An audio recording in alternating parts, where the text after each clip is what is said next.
Okay, we are live. Okay, Bone Chatters, we are going to have a discussion about the hardest thing to do by far in an orthopedic startup company. That is building a sales force that works with a reasonable budget. And the discussion is going to be led by Blake Helm. He's the Vice President of Sales for Artelon.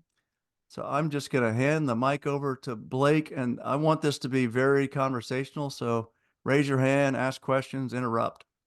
Thanks, Blake. Thanks, Tiger. I'm actually not the VP of sales. I'm just VP of sales for the Western United States. So I don't want to say I'm somebody I'm not, but I appreciate it. It's an honor to be with you guys and to be part of this. And I'm honored and thrilled that Tiger asked me to do this, share some ideas.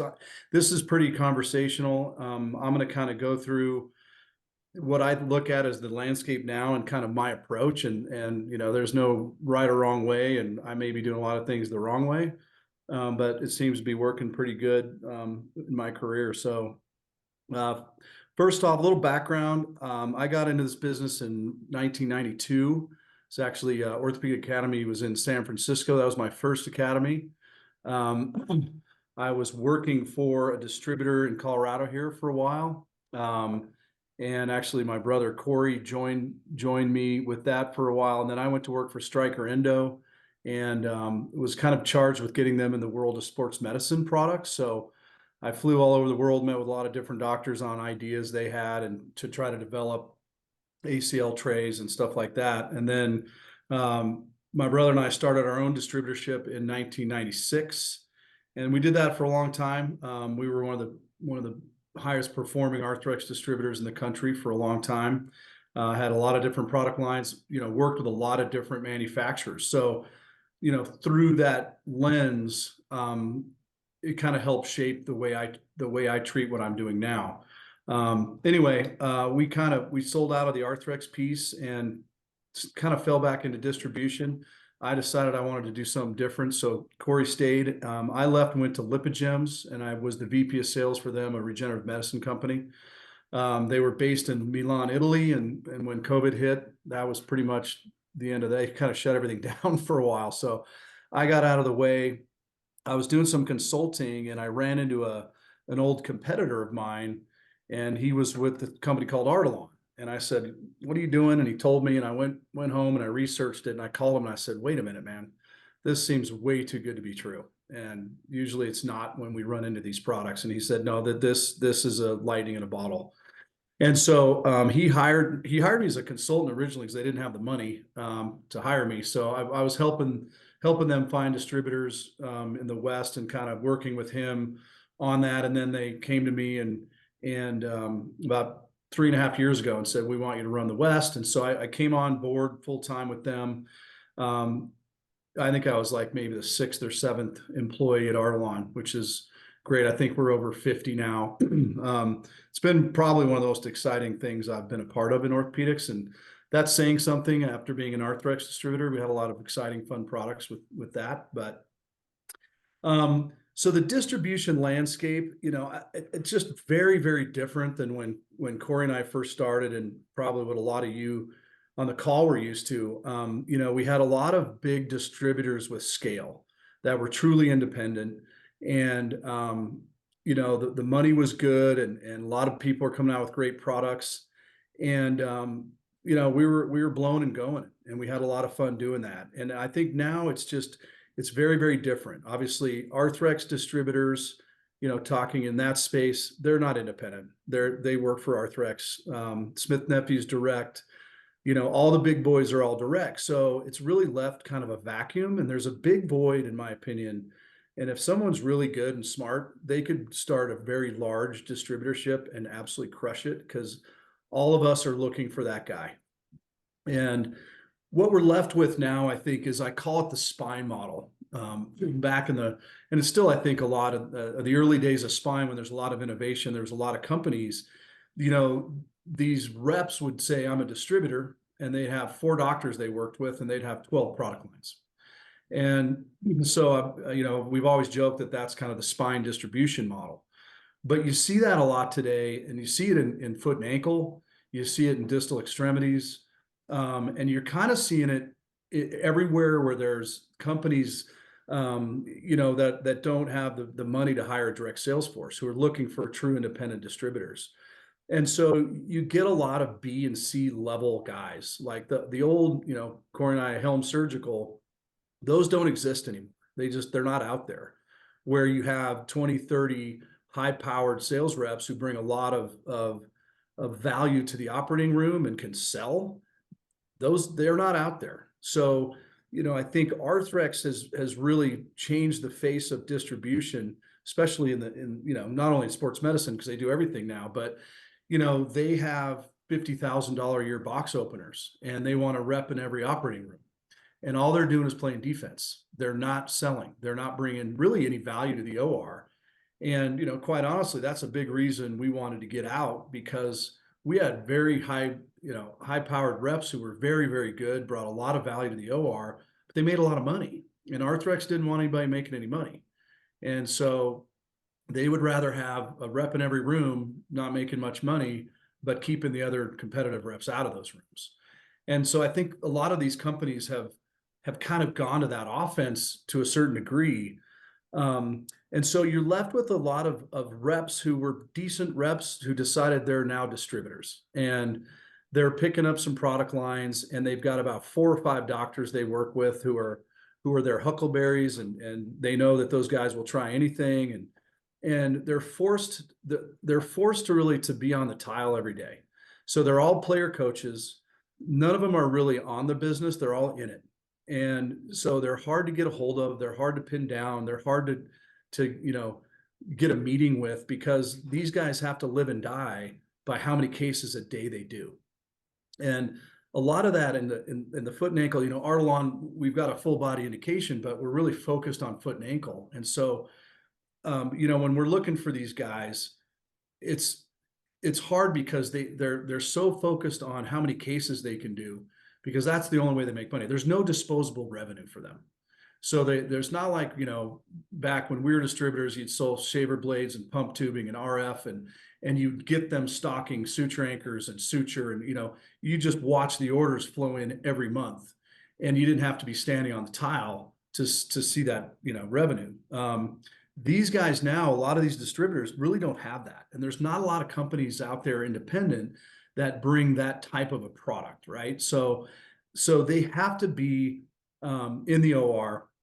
So you've got a lot of those guys, and like I said, I think the industry is ripe for a big distributor. The problem is the cost of employees is really high, as everybody knows, and especially on the West Coast, right? I mean, you've got Stryker and ZB will pay these kids 180 grand to teach them the business. Well, independent distributors just can't do that, and so they're forced to hire. You get what you pay for, right? You're hiring these kids out of medical sales college, which I don't think is the greatest route. But you're hiring friends of a friend or referrals, or I'll hire you. I can pay you 80 grand and that's it. And so, now they have these guys where the distributor is the rainmaker, and the reps are just covering the cases and the rain that the distributor brings in. But those guys end up plateauing, and I've had a lot of meetings and discussions with some of my groups, that I've hired, and I end up being a coach to them, because a lot of these guys are obviously a lot younger than me, but they're new to it, and they're really sales reps that are now quote unquote distributors. And so that's what we have to deal with. That's the landscape now. Like I said, there just is not a lot of really sharp, good business people who have an office and a warehouse and maybe a cadaver lab and a meeting room. There's not a lot of those guys out there. And the ones that are out there are carrying 25 product lines. And so now you're fighting for any kind of their time you can get. And so that's really where, managing the distribution is more important almost than who you hire, because a lot of who you hire is going to be very similar. And you can find, I think part of being a good regional VP like myself is finding those diamonds in the rough. And Corey and I were very good at hiring reps, but we would develop those guys and we would help them become really, really successful reps. And I So, think that's what. so Blake, let me stop you there. So you find a young uh, person that's ambitious and they're on the ball.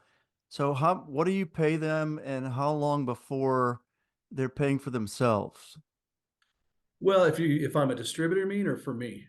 for you? Well, for me, so they're straight 1099s. I'll sign a contract with Right. them, and we can talk about varying degrees of, do you do geography, do you do doctor specific? I've done both. We have areas where they're overlapping, where we have distributors. I try not to do that. I'm kind of a freak about having definitive areas. Um, but yeah, we pay them a commission, and for depending on the company, for Artelon, they don't have a lot of cost of doing business with us. We'll give them the product they need. We'll give them the training. We'll give them samples. We do med ed events where we'll pay for the surgeons. They just have to get their reps there. So we just pay them a flat commission, and some of it's tiered, depend on, again, where the area is. Like Montana, it's 8 hours between cities, so I'll pay that guy a flat. So it's more expensive for him to run the business. So I'll, instead of doing a, percentage plus a percentage based on if they hit their quarterly number, I'll just pay him a flat rate. That's a little bit higher. And then they pay their reps, right? And so from there, I think, Tiger, you had a question. A lot of these are very different. They were different when I was a distributor. We had W-2s, so our reps worked for us. They're a lot more expensive that way, but you have total control over them. You can get a non-compete signed with them. You can get non-solicitation signed with them and with your manufacturer, which saved us on a number of occasions where guys like me can't come in and hire all your reps. So that's a big fear for these guys. But a lot of them aren't that sophisticated, and they will just hire reps as 1099s. So there's, and that kind of goes into with what I'm talking about in terms of distribution. Some of these guys who call themselves a distributor, well, you talk to them, well, where's your coverage? Who do you have in Modesto? Who do you have in, Marinda or Orinda? Who's here? Well, I've got an independent guy here, and I've got a 1099 guy there. And I'm like, okay, well, tell me more about these guys. What are they selling? What else are they selling outside of what you're letting them sell? And so then you start peeling off the layers, and you realize that a lot of these guys have kind of uh, a facade of a sales force, if you would. It's just a bunch of 1099s. And a lot of these 1099s they don't want to be distributors, so they'll let somebody else sign the contract, but they'll go to the Artelon distributor, and they'll go to the Treese distributor or whatever, and Medline distributor, and say, hey, I'll sell all this for you in Butte, Montana, but I'm just an independent guy. And so each one of those distributors now says, oh, I've got a rep in Butte, which is true, but they're not really their rep. They're more of an independent guy. But that's the landscape, and that's what I've realized. That's what you deal with, right? So most of these guys are not W-2s that work for a distributor. The distributors themselves are 1099s of the manufacturer. And then again, their cost of doing business with that manufacturer varies. It depends on the product. I mean, if they're a total joint distributor, that Corey and I used to have to pay consignment fees on, we paid 30 grand a month just to hold on to the manufacturer's implants, which was insane. Wow. And we had to buy our own instruments, which was insane.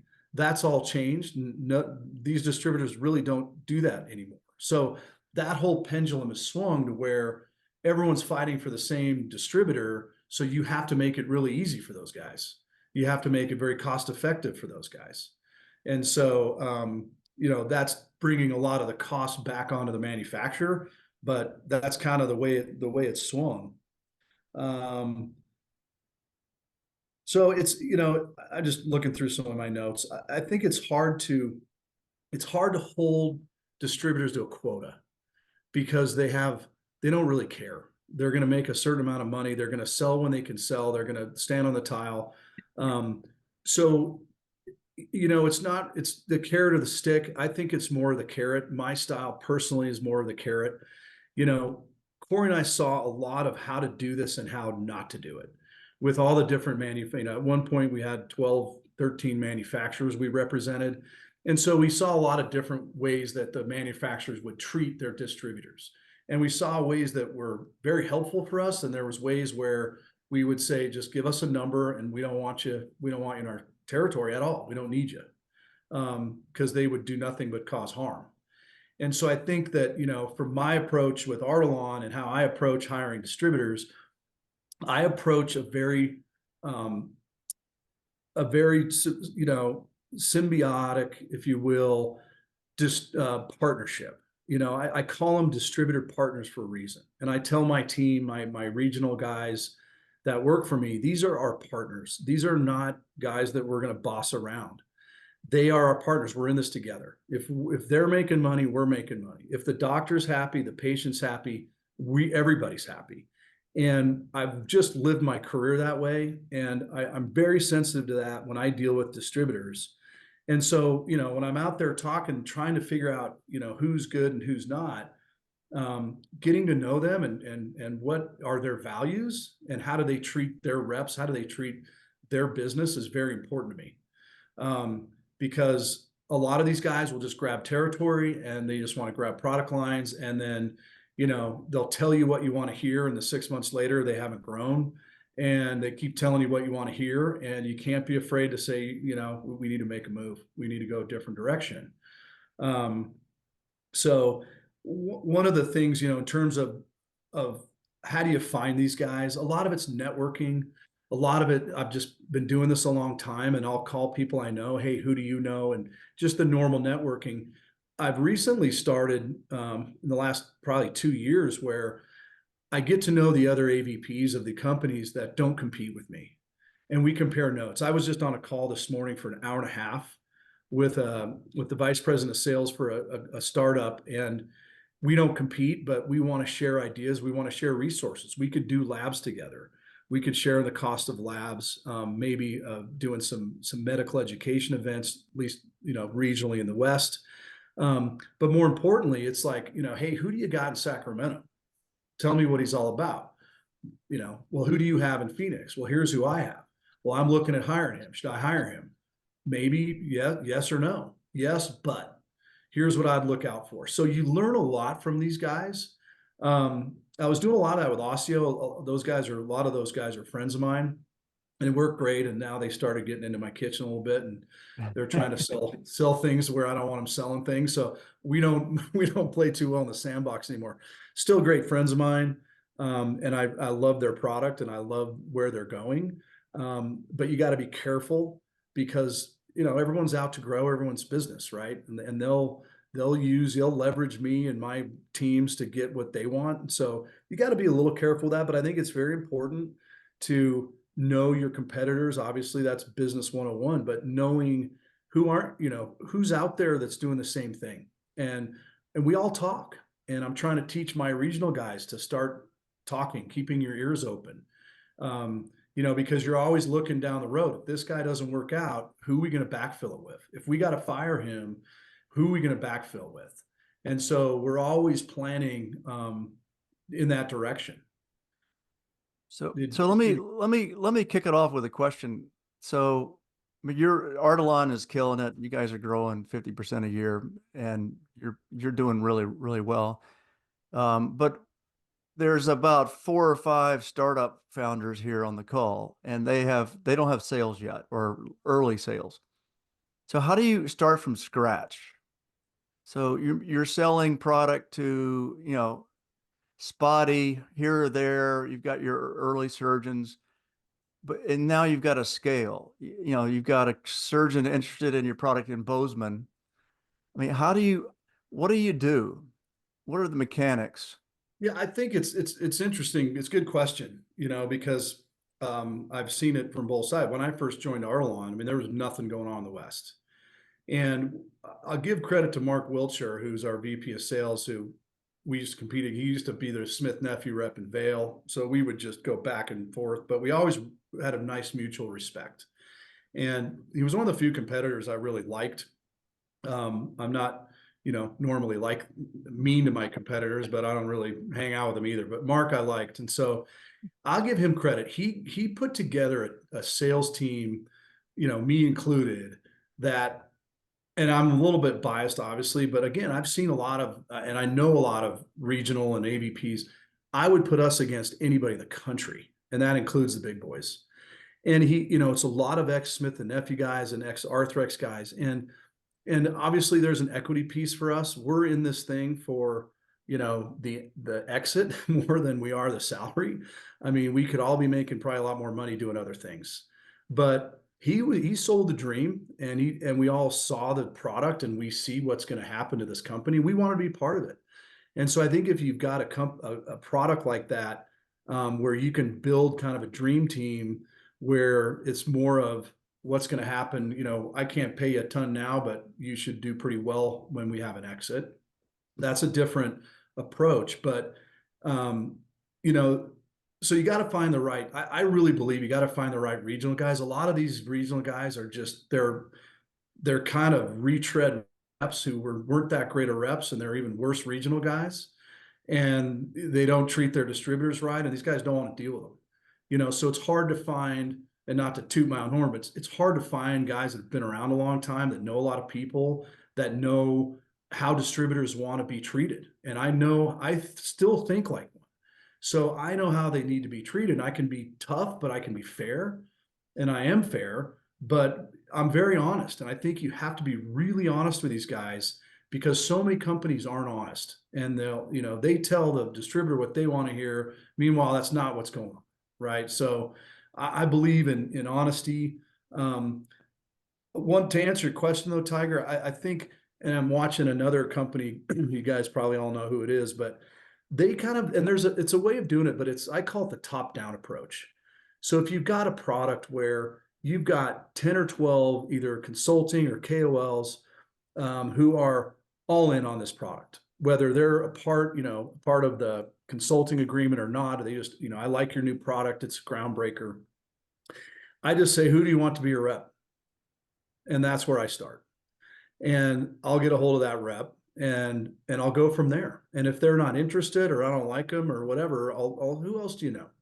Who else is good in your area?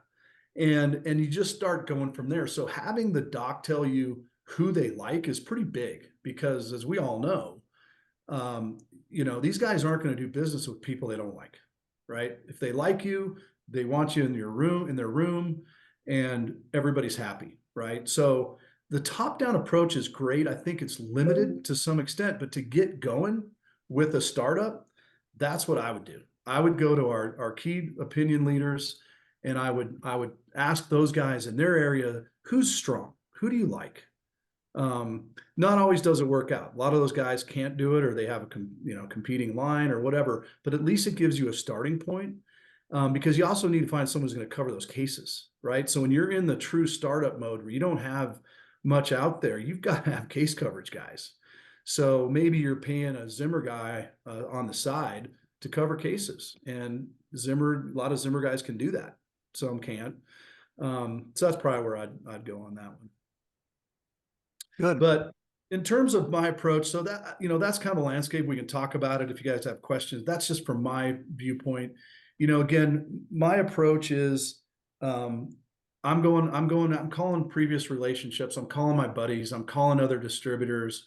I'm calling, if I've got a good distributor, hey, who sells Medline in Utah? Is he good in Utah? Who's selling, whatever in Idaho or in Southern California? And so to get the opinion of the distributors is good too. But networking with the other regionals, that's a big one. Product mix for who I'm looking at is very important to me, because I've learned a lot of lessons the hard way. There's certain products that, even if it's a powerhouse distributor with that's kind of an old school, that's got a brick and mortar and a big lab, and they've got 30 reps, most of those guys are spine or total joint guys, and that's all they care about. They want to pick up other lines, and they like to tell their reps, oh, we're going to pick up all these other, they don't ever do anything with them. So those guys, I don't want them. I'd rather have the smaller, nimble guys that are excited, that are forward thinking, that will work with me in terms of, where are you going? How are you going to get there? And, I've turned into a lot of times I've just turned into a coach, because, I'll build a good relationship with my distributors and they'll listen to me and we'll work together. And, they'll implement some of the strategies that we come up collaboratively with. So I never want to get into the situation where I'm telling anyone what to do. This is not my company. It's your company. It's your distributorship. They're your reps. Because there's nothing more I hated when distributors or manufacturers would come in and tell me how to run my business, or talk to my reps without talking to me, or ride with them. I mean, it was just a no-no, right? And so I'm very, very sensitive to that. I treat these guys as a true partner. If I'm making money, that they're making money, I'll make money and I'll keep my job. And if you're doing your job, you can stay my distributor. And so, how are we going to get this done? I'm a big believer in high energy and excitement and getting their reps excited and being very hands-on with the reps. But I clear that with the distributor. Is it okay if I work with your reps? And almost all of them say absolutely, because they don't have time. They're running around covering cases, right? So they're welcoming that. But I'm very, very sensitive to that, because I don't ever want, I never wanted anybody calling my reps ever. I mean, that just was, it would send me through the roof, and same with Yep. Corey.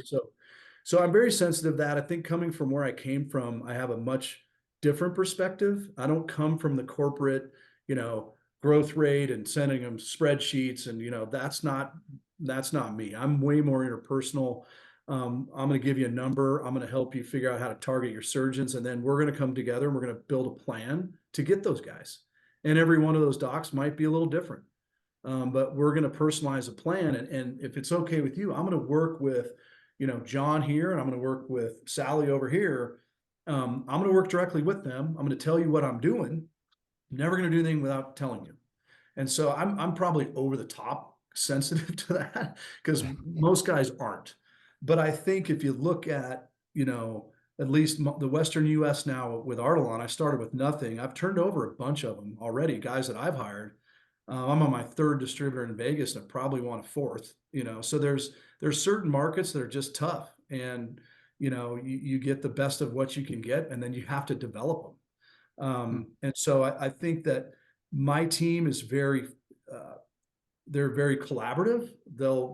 They know a lot of them know each other, and we'll work together, and we see each other at events and med ed events and stuff. And so I'm very into this whole partnership. I'm accessible. Your reps can call me. You can call me. There's not a lot of boundaries. I don't, I get calls at 10 o'clock at night. I don't like them at my age, but whatever, I deal with it. I don't ever want to throw a wet blanket on these guys and their excitement to sell my product, because Yeah. at the end of the day, that's what we're here to do. Okay, And so, Blake, we got questions coming in. yep. Kyle first, and then Patrick. Hey, Blake, question for you regarding kind of uptake of your product line and reluctance for reps to engage, take things to their doctors and leverage their relationships, with the looming worry that you're going to have an exit and then the product's going to get yanked away, and they will have ultimately done a bunch of work and offered their relationships up to be just snatched away by somebody larger. You mean, are you saying that I leverage that distributor's relationships and then I end up having to fire him? No, I mean, you convince someone in Vegas to pick up your product line because they have key relationships with a couple of core doctors that have attractive influence and volume, and because you're trying to drive sales. Yeah.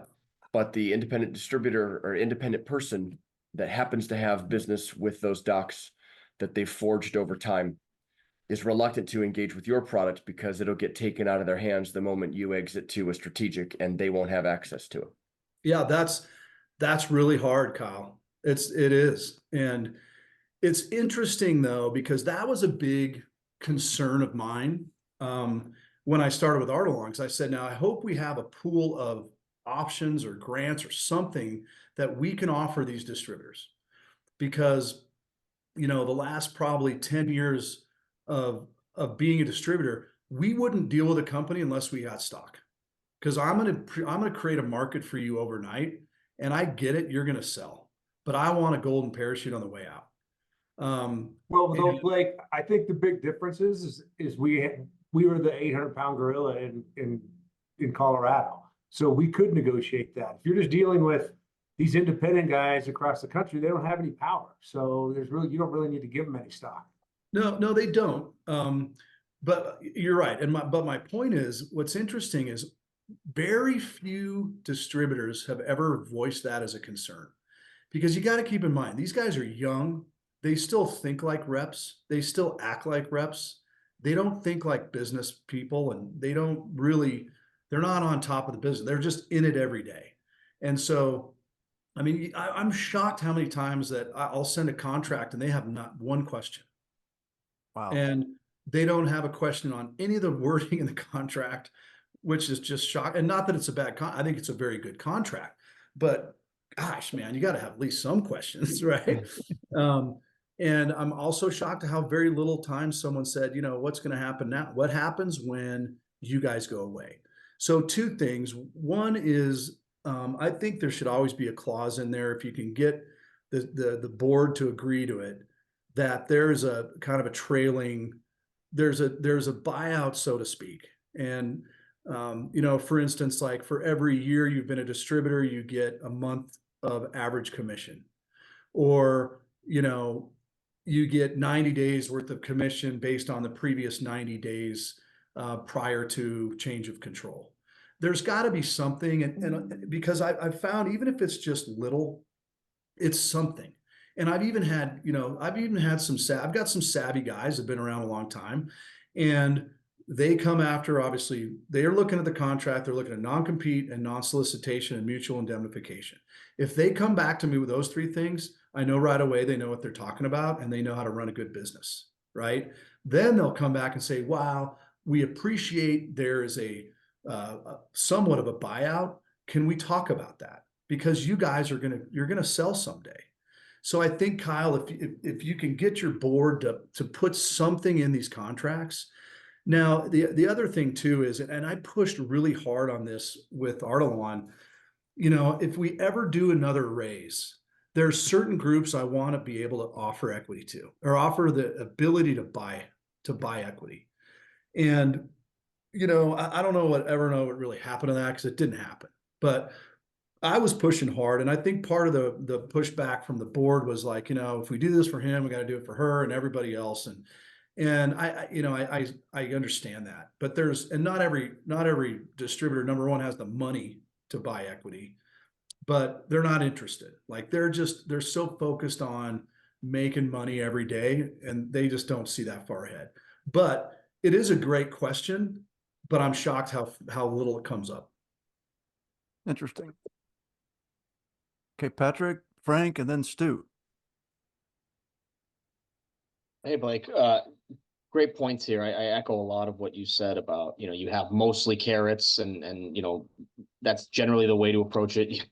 From my perspective, you have sort of one stick. Usually you can pull the contract. And if short of that, it's counterproductive to sort of get super negative or talking down to any of these distributors. It sets the relationship on a bad path. My question is, and this could really go for anyone, do you have any proven tactics, strategies, whatever approaches when my experience is that a lot of distributors, they run their business on almost like a series of quarterly events on when the guy from corporate comes into town, and they can sort of do things great for that week, right? They organize a handful of things, that things go well. Guy from corporate comes into town, vibes are good when everybody leaves. There's this business that comes out of that, but then there's sort of like a 3-month gap until that whole process sort of starts up again. So I'm curious if you or anyone has tactics on how to best get a lot of these independent guys to be selling in between those periods of time. Those sort of big, when the circus comes to town, that's great, but how to get them active or more active in between that sort of like that wave of, you probably know what I'm talking about. Yeah, we have this discussion all the time with my regional. I've talked every Monday with my regional guys, and we talk about it all the time. And we're always trying to figure out ways to, number one, compress the time from doctor first meeting to first case, right? Mm-hmm. Like that's the time. We got to compress that. Because to your point, you come into town, you meet with these guys, you get them really excited because we can sell better than I can sell this Yep. way better than anybody I've hired, Mhm. just because that's what I do every day, and I will tell my groups, you set up the meeting, we'll come in and we'll close every one of these guys. Mhm. But then you just have to go follow up and you got to get to that first case. Yeah, put me in a room and let's go. Give me a meeting. I mean, you set it up, we'll knock them down. And, and the board has told us there's nobody better that sells Artelon than you guys. So we need more of you guys. So there was a push to hire more and more regional guys because we are so effective. And if you've got the right distributor, then you're going to be successful. And what I'll tell my distributors, look, if I've got to babysit you, I've got the wrong guy. Like I should not have to babysit you, and I'll just have to find someone else. In so many words, right? And maybe that's just what I'm thinking. And so I try not to hire guys I think I'm gonna have to babysit. But if you do, I think it's really important. We're very hands-on.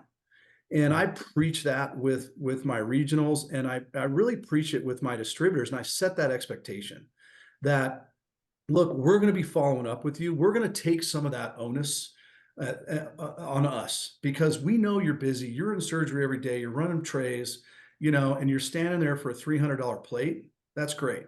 Do you want to do a $4,000 Artelon case, or do you want to stand there for a $300 plate? So first of all, you need to make that decision, And by the way, you don't need to run trays around for a $4,000 Artelon case. And so you got to get their buy-in on that and get those first wins.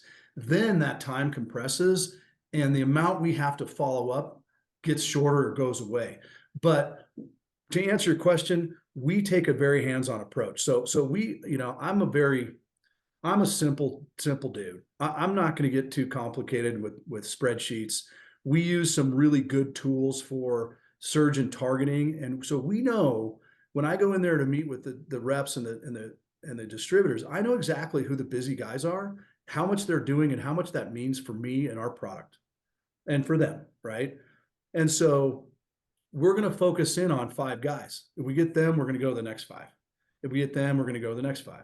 Because too often they just throw everything against the wall and see what sticks, and they're running around like a head with their chicken cut off, and there's no effectiveness there.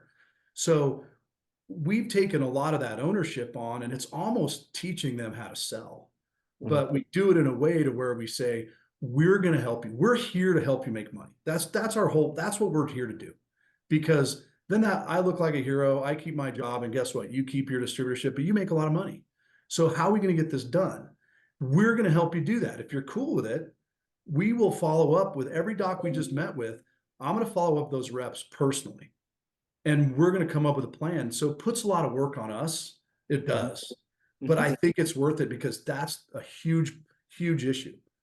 As soon as you leave town, they're off doing their other stuff. Yeah, it's quiet, and then they're fine to get back going. You start like, okay, when's the next time I can come back in? And that goes well again, but it's this sort of wave of inactivity, not bad activity or negative activity, but just sort of inactivity followed by these sort of bursts when people come into town. Yeah. And plus I think, we try and build in a cadence, right? So like we never wanted to do business plans for manufacturers, none of their business. But I think it's important that, I don't expect my distributors to write up a business plan for me. So what I'll do is I'll hand them, here's what you did last year. Here's what we expect you to do this year. Here's all of the resources available to you. And here's your target doctors. And here's how we're going to help you. So tell us how you want our help with all this information. And let's zero in on it. Let's not take all this. I don't want you calling on 50 doctors. I want Joe calling on 5. I want Kim calling on 5.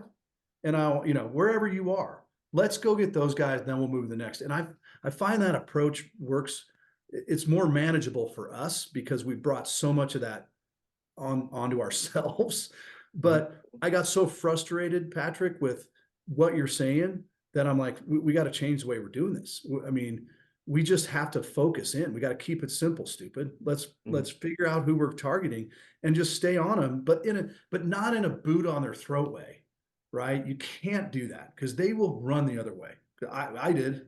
If someone started putting pressure on me, I'd be like, dude, stay out of my territory. I got it. So it's got to be a very collaborative way, and from the lens of, dude, I'm here to help you. I'm here to help you make money. That's it. So if you want to let me help you, you'll make money, and your doctors will be really happy. Your patients will be real happy. We got a great product, but you got to let me help you, and you got to be receptive for me helping you. Hey, Frank, go ahead. Yeah, Blake, great stuff. Question, what are your thoughts on commission being a differentiator? You know what I mean? Like you always hear guys say they take X out of the bag first because they're making more money on that. So what do you think on that point? You mean commission from the distributor to the rep? Well, I'm just saying the value of, like you just said, you do $4,000 for one of yours, and the guy's waiting on a $300 plate job. You know what I mean? So that being the variable, you know? Yeah. Oh, it's huge, because I just think these guys, obviously we're all driven by money. They're doing this to make money. Maybe there's some guys out there that just love being in the OR and standing on tile every day. I'm not one of them. But if I'm making money doing that, I'm happy to be there. But I think, yes, commission is a big deal, but it also has to be coupled with cost of doing business. So when I'm talking to my distributors, it's like, you don't have, your cost of doing business with Artelon is so much less than anything else you got.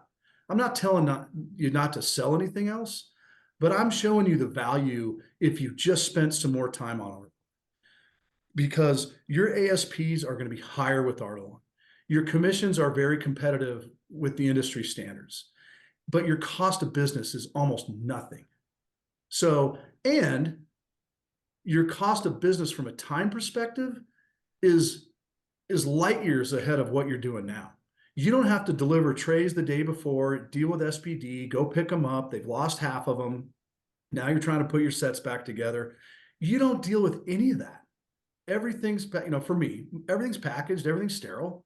And by the way, you don't need to be there. Once you get a guy going, he does not need you standing there showing him how to sew Artelon into a MCL. If he needs you in the room, then, that's another story. But, once you get these guys to a point, you don't need to be there. So the value of that for your sales rep and you as a distributor is huge, because remember, these guys are dictated, the amount of money they make is about how many cases they can do in a day, in a week, in a month. If you can bring them a product to where they don't have to be there, and I know a lot of people on this call with product, you probably have to be there. We have a very nice thing with Artelon that you don't have to be there. The reps are trained that they have to be there. They think they have to be, even the distributors, they think they have to be at every case. So a lot of times I'm working through that with them, like, listen, train the scrub techs, tell your doctor. I was at a lunch the other day in San Diego, and the distributor and I had talked about it, but we sat down for lunch with a doc, and he finally said, he goes, doc, is it okay if I'm not at every one of these cases? And what do you think the doctor said? Of course, I don't need you here. I mean, Blake, I've seen that they want to be in the OR for defense reasons, not for, selling and making sure everything's right. They want to keep the competitors from sneaking in there. 100%. And I agree with that. But if you've got and Corey and I would say to our reps, if you got to be in there playing defense, then you don't have a very loyal customer. Right. I mean, that's on you, dude. If you feel like you got to play defense all the time, then, you don't have the relationship you thought you had, or he doesn't like the product like as much as you think he does. So, yeah. That answer your question, Frank? Yeah, no, that's great. Thank you. But yeah, I think, and one other point I'll make on commissions is a lot of these companies now, commissions have jumped, right? It's like, especially the outside the US, the Korean companies coming in are paying, 30 points on a total joint. I mean, that's insane. But they have to do that. Otherwise, they're not going to get any business. They're not going to get anyone's attention to try and go market that product. So, biologics commissions are pretty high. The rest of the joint world it's going down. I think, striker guys make 6%, so they're selling a $2,500 knee for 6%. And okay, would you rather do that or go do a lateral ankle reconstruction and bill $3,500 and be there for 10 minutes and not have any trays? So you make that decision. But you know, so yeah, that definitely comes into play. But I think there's an industry standard on commission. No one's really, really high and no one's really, really low. Everyone's about the same. So I think the differentiator is product, it's cost of doing business, it's time. Interesting. Go ahead, Stu. Blake, thanks for sharing your expertise here. Had a couple of questions after a comment you made. The surgeon's interested, and then you ask them who their favorite rep is, and get them engaged early in the process. How engaged do you expect that rep to be in getting the approval process through the hospital system accomplished? And at what point, you know, I'll go another way with it. What have you seen that's effective in that kind of condensing that timeline from the surgeon's interested and wants to use it to the first case? In terms of when he says, I want Stu to be my rep. No, not necessarily in terms of, so when the surgeon's interested in the product and, you know, then the process of who would you like to be your rep? They make a recommendation, you get the rep engaged. At that point, how much would you expect of the rep to be pushing things through at the hospital system to get through the VAT committee, staying on top of all of the administrative functions to get it into the operating room for the first use, and how much would you maintain internally is my question. Well, yeah, that's a good question. And I think everyone's different. A lot of my colleagues are very involved in that. I'm not. So again, back to my point, if I got to hold your hand on this stuff, I got the wrong distributor. So I want guys that, the reason I'm hiring you as a distributor is because you have market penetration, you have market knowledge, you have relationships, and you have juice, right? I mean, that's really where the value of a distributor, that's why we hire distributors, because they have relationships built in, and you plug your product into their machine and they start selling it, right? So my view is you should be able to navigate that with your eyes closed. You have connection or, relationships at the hospital, in the VAC committee. A lot of it comes down to how loud your champion is going to be. And there's certain systems, it's just a nightmare. There's certain systems that doctors won't even fight. They're like, you know what, I would love to use your product. I don't have time to fight this. So I put a lot of that onus on the distributor. They should know how to do that. Now, if they want my help, I'm happy to help them, but they've got to know how to navigate that. They got to know how to do green light. My distributor here in Colorado, they're really good at that, because a lot of these guys have so many product lines. They're doing it every day. And there's a new product launch that Acumed has. Well, they got to go to VAC with all of this stuff. A lot of times they can't just add it as a line item ad. So they should be very proficient in that. It should come very second nature to them. And then again, if you got the doc who is going to be loud enough, then the distributor should be able to work with that doc and get it in. I shouldn't have to do it. I don't have those relationships at Providence and Orange County. I don't even know who to talk to there, but my distributor does. But I'll help them. We'll help them where we can. Some of that work is the difference between 6% and 25% commission in my mind. It's like these guys come from a they come from the big company world where a lot of these things do get taken care of. There's a full corporate accounts team, and contracts just get sort of delivered on their doorstep, and that's their mindset. And it's like it's almost like an expectation. I get all the extra commission, but I do the exact same sort of minimal access type of work.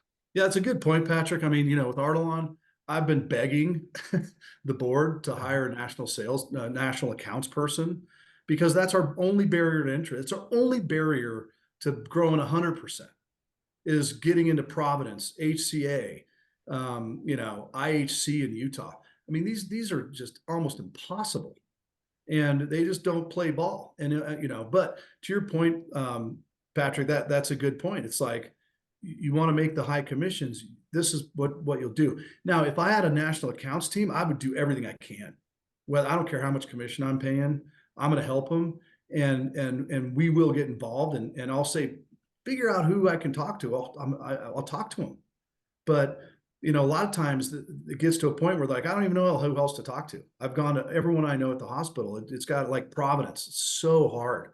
And they won't even tell you who to call. Right. So if a company has those kinds of resources, like an Arthrex, Smith Nephew, whatever, and they're already on every contract anyway, it doesn't matter. But these independent distributors know that's part of what they got to do every day. They're representing a lot of companies no one's ever heard of. And the hospital and surgery centers don't really want them in there. They don't want to add products to their SKUs and their, you know, loss in numbers and all that. They don't want it. So they're used to dealing with that. That's their world. They're not Yeah. used to somebody else dealing Good, with it. good segue to Dr. David Kay. Yeah, thanks, Blake. I sent you a message. We can carry on a conversation afterwards. You'll hear my theme. So I think I'm the only surgeon here who actually does these surgeries. So a typical patient, chronic ankle instability, and they have a medial talar dome defect and somebody's about to smile. So to fix it, I've got to do a medial malleolar osteotomy, put a little button on the medial side and fix their lateral ligaments. That's 3 different products, 3 different companies, and 3 basically pains in my ass to arrange, as opposed to saying, oh, that's not that unusual. Why do I have to call 3 when I can just go to 1? And oh, by the way, they're going to need rehab. And this is what I want to talk to you about. It's a special little brace. And I've got the most premier KOLs on the planet involved on that brace that fits in perfectly with Artelon. And they're all going to get a brace and they're all going to go through rehab. And I've got to arrange all this stuff. And you know what? I keep getting paid 3% less every year. And it's getting to be a real pain for me to coordinate all that. So that's point 1. And then I'll like to shift to point 2. So you say, okay, well, who do you want to be your rep? And I'm going to ask you, what do you pay your rep? Oh, they get 20%. Okay, what if I said, give me a 20% discount and I don't need a rep? What would you do then? Because I'm in an orthopedic only hospital, and guess what? We're pretty good with all this. And you just said, you know, you want to get to a point where you don't need a rep anyway. So, you know, hospitals are getting pretty cash strapped, and I wouldn't be surprised if you don't get hit with that more often. I'm not asking anything from me. I'm just saying, hey, why I don't need a rep, so let's go repless and let's take that discount that you would ordinarily pay to a rep regardless. It doesn't affect what you know what you're going to be selling it for regardless. Now, I never Thoughts? said I never said you don't need a rep. I said you don't have to be there for every case. Right, you don't have to be there for every case. Those are 2 very but- different things. Right, but in an orthopedic hospital, oftentimes, you know, they're pretty good with just ordering what we need. And a lot of times reps don't even bother showing up, even when they're requested. I had that this morning, by the way. Yeah. So I, again, It just wasn't kind of an asking Artelon some rep. questions. It was not Artelon. And yeah, I'm up on your website. I talked to Aaron probably 6 years ago when he first got the arrangement to have things up. So yeah, I've kind of been, you know, been keeping my pulse on Artelon for a while now. So just a few thoughts. You know, it's Yeah. right now, especially when we have procedures that do require multiple different types of implants. So, you know, I've said foot and ankle is the trifecta. We need biologic, soft tissue, and bone. And nobody else really does that to the extent foot and ankle. Yeah. But it's very difficult to coordinate that. And I got to tell you, it's very difficult even in one company because, for example, Stryker, their anchors are with their sports med. They're not with their foot and ankle. Their foot and ankle guy gets nothing for using an anchor. And now I've got to go contact 3 different reps in the same company. Yeah, That's not a lot of fun.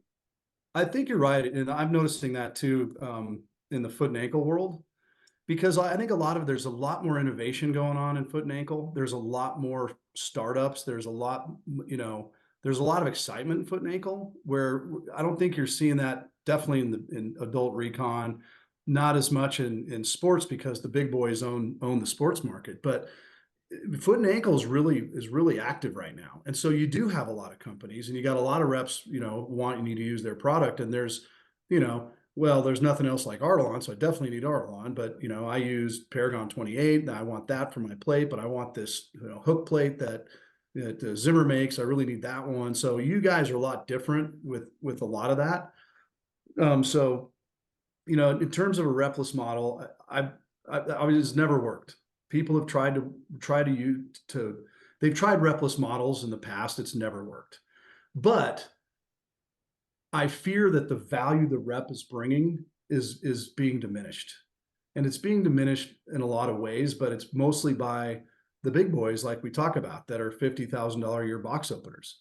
You know, I still always take a lot of pride. If I've got a rep standing in a room, they better bring value to somebody, whether it's the scrub tech or the orderly or the surgeon. But they better be bringing value in that room, or don't be in there. If you're, you know, so I feel very, very strongly about that. And I don't think a repless model will ever fly. You know, we can talk about discounts and all that stuff offline, but yeah, it's part of it. Lisa, she's been patient in her car. Thanks, guys. Blake, great presentation. One thing that I think that was missed from or wasn't discussed on the side of starting is you have to make, I've seen this happen time and time again where new companies, they don't put focus on things that the distributor and the reps need.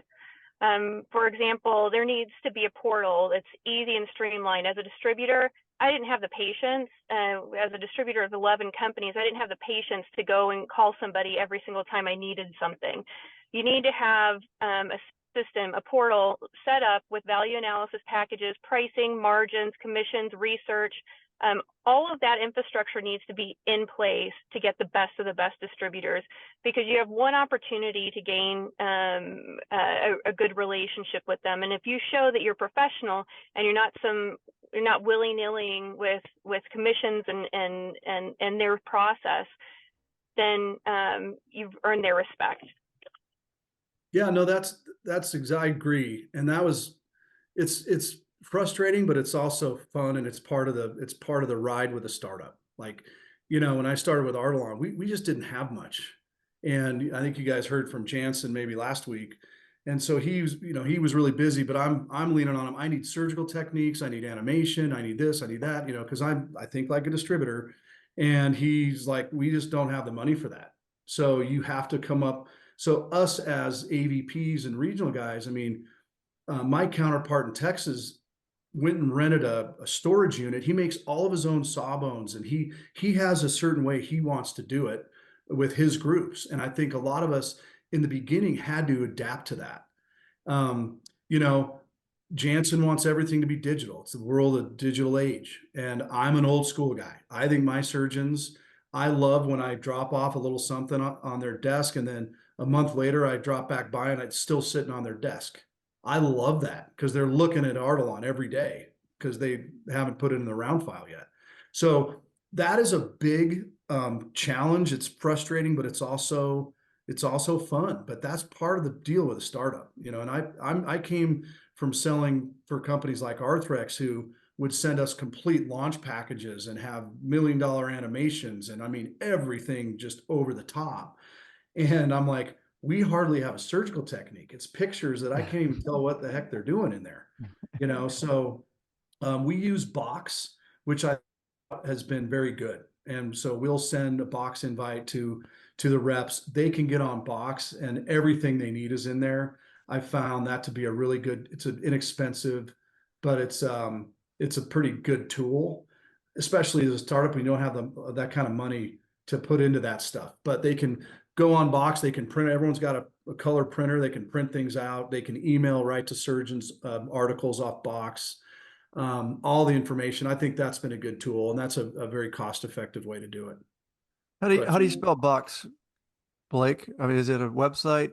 BOX. It's an app. Yeah. BOX. Okay. There's Dropbox and there's Box. Dropbox is more personal stuff. Box it's just kind of like Google Share type stuff. Got it.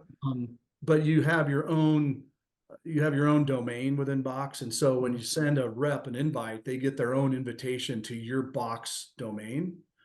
And then, you know, it's up to marketing or whoever to organize everything in all the folders into Box. So I found that pretty useful. And you can even do it. It's an app on your phone. So if you're standing in the OR and you're talking, or a scrub sink, and you're talking to a doc, and you're like, have you seen this for EHL, whatever? And you can go into Box and just email it to them right out of Box, right off your phone. Cool. I want to go back to what motivates and how to motivate. And Blake's absolutely right. You can't bludgeon these people. But one thing that motivated us, and one thing that I think Blake probably uses a lot, is comparisons. So if you're having somebody that's not paying enough attention, you can say, look, here's a similar distributor with a similar territory, and he's doing 5 times the business that you are.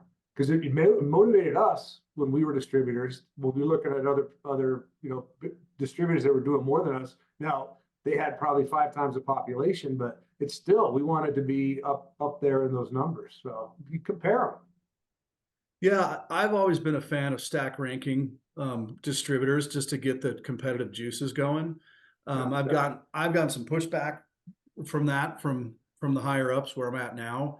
But that was more in the beginning because we were really protective of who we had, and we didn't want a lot of people knowing who our distributors were because things were a little funky. Now it's like we're big enough to where everybody knows who our distributors are. So yeah, what Corey's talking about, one of the metrics we loved was dollars per doctor. And so our distributorship was, I think, #1 in the country for 6 years in a row, dollars per doctor, meaning we do more business per doctor than anyone in the country. So it's hard to do that because surgeon counts can fluctuate. So I'll do a little bit with population. I'll look at, what's the population of my guy in Montana. I think they got 2 million people in Montana, or 3 million or whatever, to my Bay Area guy. And I'm like, my guy in Montana is doing twice as much as you're doing in the Bay Area, and you've got 5 times more people, 10 times more, whatever. But yeah, I agree. You got to be a little bit careful with that, especially in the beginning as a startup. It takes a while. Last 2023 was the first year I had where I had every one of my groups was in place, and nobody was brand new. So when you're cycling through distributors and you're especially in a startup type mode with a smaller company, you're going to cycle through a lot of people till you figure out, hopefully not, but it happens. And so you don't have a lot of historical data to where you can really give them an honest quota, and you don't have a lot of ways to compare them because, there's no one's tenured enough, Corey. So it's harder to do in the really hard to do in the small companies, but you can stack rank the distributors. Interesting. Anything, Anthony, Barry?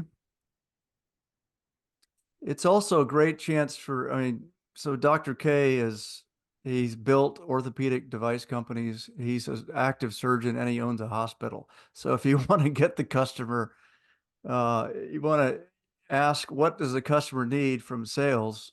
It's hard to beat his perspective. Yeah, it's a lot. We love that perspective. It's a tough world right now. It's changed. It's changed a lot, and it's continuing to change. But it's also exciting. Surgeons make less money per case, right? And in general, reps make less money per case nowadays. Oh, yeah, Hospitals make less money per case. Yeah. Hospitals make less money per case. So who's making the money? Insurance companies? Yes.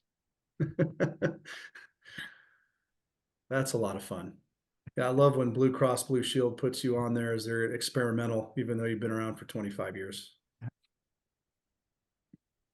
Well, thank you guys for listening. Thanks. I hope I added some value to everybody, and I always like to learn, and I look forward to hopefully interacting more with this group and others, because learning every day is part of the joy of life, and hopefully I imparted a little bit of at least my perspective. I obviously don't have all the answers. I'm not the best at what I do, but hopefully you guys learned a little something. Great stuff. Thanks, Blake. Hot topic for everybody. Thanks. Thank See you. you see you next week. That's a wrap. Thanks, Thank you everybody. all. Thanks, Blake. Welcome.